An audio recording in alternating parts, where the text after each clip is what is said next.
Good. The story I'm going to tell you tonight happened to me while I was in university many moons ago in Colorado.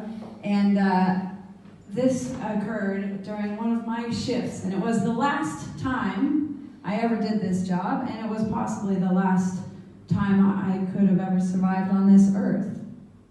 It was a very dangerous evening. So here we go. Like every uni student, I had a very busy life of smoking a lot of weed and drinking a ton and then attending classes periodically. And I needed to have a good job that was going to, kind of at least feed my lifestyle a little bit, but fit in with my lifestyle, you know what I mean? Like not interrupt my life too much. So I got this job, door-to-door window sales for houses. Well, that was the job. We went, I'll break it down for you. Basically the way it worked is that after school, around 5 o'clock, we would all go and meet at this company's office, and then they would break us into groups, and they'd give us a little map that had a highlighted zone on it that we were supposed to go and canvas for the evening. This map was of a neighborhood in Denver, Colorado, which is about an hour away from where we went to university, and it's a major city. It's a capital city of Colorado, a huge city in the U.S. So then these neighborhoods were actually picked by the company on purpose because they contained houses that were, let's say, old to be nice, and let's say probably decrepit, to be honest. Because they picked these houses on purpose because they were the ones that needed the windows the most. But obviously the company didn't consider, or maybe they did consider, that the people who occupied those houses were far more concerned with putting food on the table, like clothing their children, than updating the infrastructure of their houses. But that didn't seem to bother them. They sent us there anyway. So quick recap. This company was sending teenaged uni students into a city an hour away from where we lived, at nighttime, into a major US city, into neighborhoods that were dilapidated and falling apart, unsupervised, to knock on people's doors and interrupt them at dinner time. It sounds, look, like I said, it's not the best job I've ever had. It was a fucking nightmare. I didn't do many shifts, so then also you get paid for this job by, it's an hourly wage, which is good, because commission sales would have been not good. Obviously, nobody was buying shit from me. Right, but the way we got paid is by the end of the shift, you had to turn in 5 pieces of paper that had a person's name on it and a phone number. And not one of those names or phone numbers ever came from a person who answered a door. We would just go and sit in the park, smoke a bunch of weed, and come up with random names. Write them down on the paper and then turn it over to you. So anyways, this night, this shift started exactly just the way all the rest of them do. I got super stoned, and then I went to work as per the protocol. And then I got divided up into my groups and put into a car with a bunch of strangers. Not to mention, this job also had a lot of turnover, as you can imagine. I never ever had the same shift with 2 people. I don't know anyone ever. So I get into a car with a bunch of strangers, and the guy that's driving us is, I want to put it nicely, but he was just a fucking dick. You know what I mean? He's the kind of guy that was a real nerd, but not in a cute way, not in a fun way, but in a, I'm really trying not to be what kind of way. And so he gets in the car and he's like, we should totally blaze up, because I think it's sick. I like driving stoned. And I looked at him like, mate, I don't want you to be cool right now. I want you to deliver me safely into the heart of a dangerous neighborhood in Denver in an hour. So I'd like it if you didn't smoke weed. And he's like, nah, it relaxes me. It's gonna be good. A stone driver is a little bit dangerous, but a stone driver who can't admit that he's a total loser is a real liability.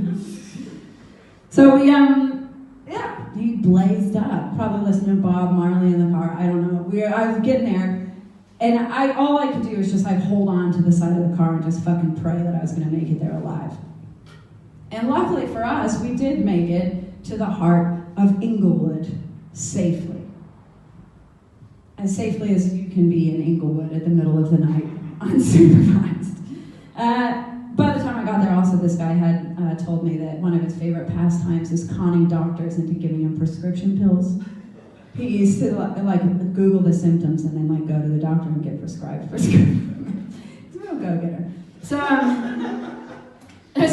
we get to this place and he drops me off at the edge of our zone on the map. Another girl from across the city who was part of our team had come over from Denver and she met us there. And then the boys drove off in the opposite direction and they were onto the opposite side of the neighborhood. The task was for both of us to canvass the neighborhood in pairs towards each other, and we'd meet in the middle, and then we'd go home at the end of the shift.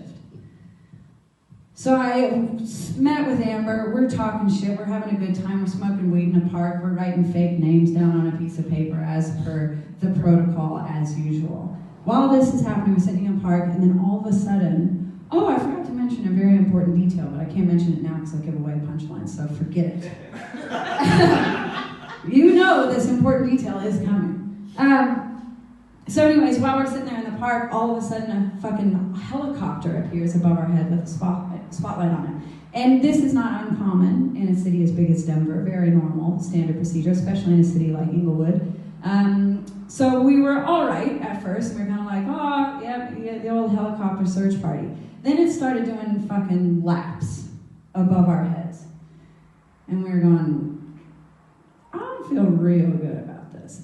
We're stunned, obviously, so we're starting to come up with some pretty wacky theories. Is it an escaped predator from the zoo, maniac from the insane asylum, fucking prisoner, convict escaped, whatever. You probably likely an old person, but our brains are getting away with us. So we're kind of getting a little bit nervous. The helicopter is going, and it's really starting to distract us from writing down fake names, so it's time. We think that it's best that we probably make a move. We stayed on the streets that were best lit and headed back towards the center of the neighborhood where the pickup zone was, because this shit was getting scary, right?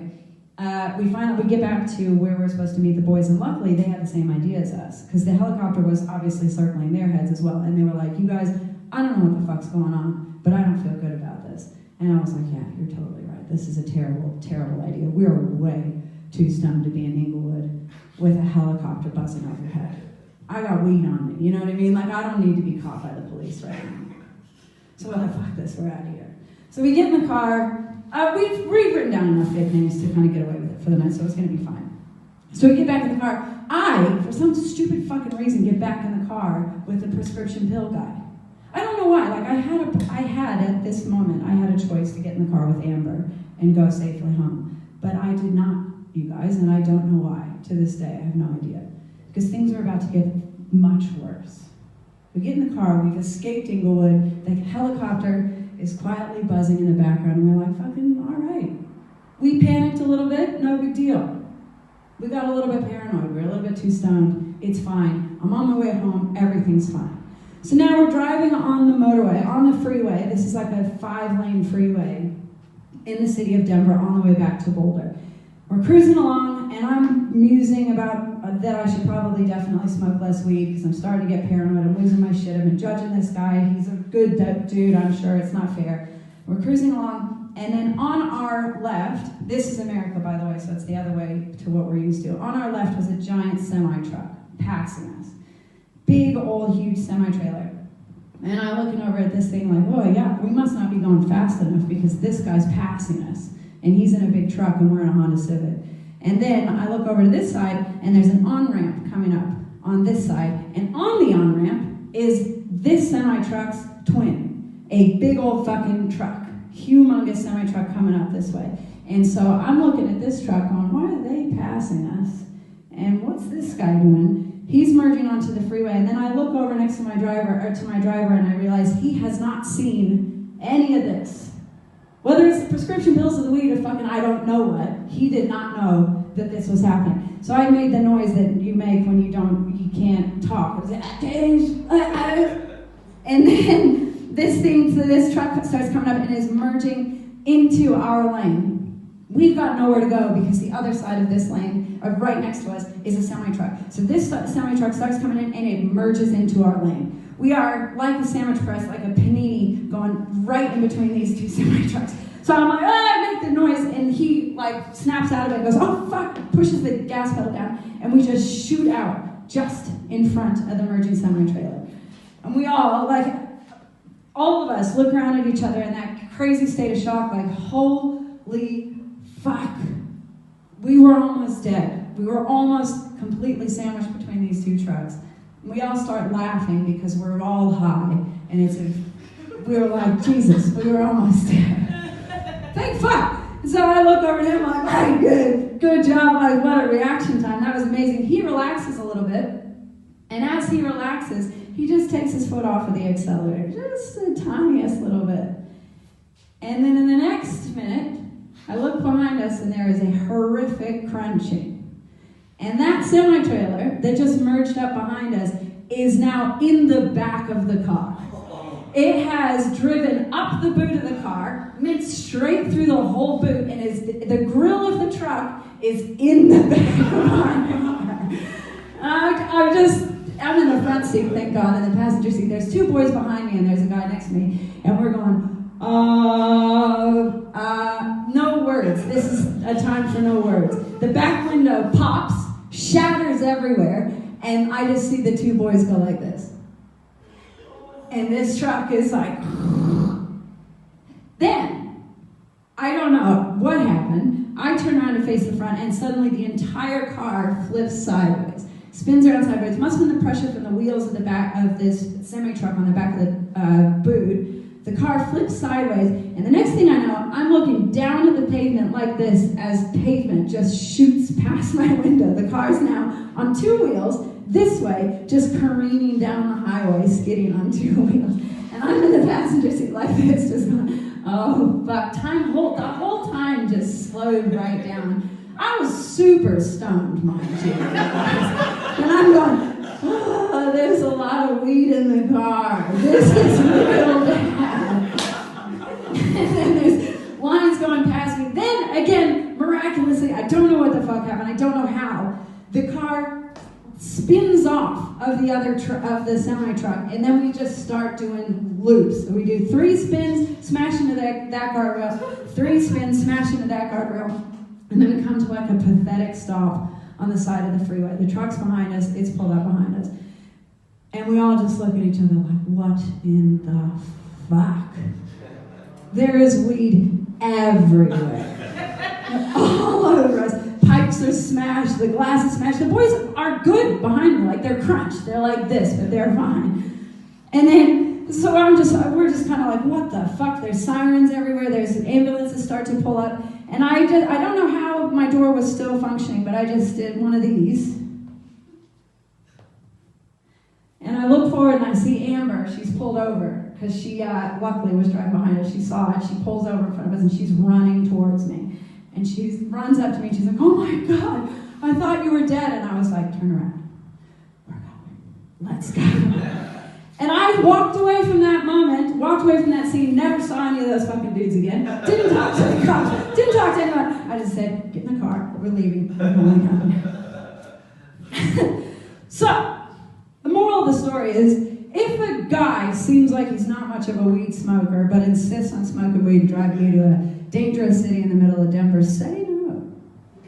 Also, as a fun little note, the next day when I checked the news, there was a statewide manhunt alert on the television for an escaped convict who was insane, violent, and dangerous, who had escaped out of Inglewood Correctional Facility that was in the neighborhood that we were canvassing. So even though the car accident was scary, we were way more danger in that neighborhood that night. So, true fucking story. Thank you.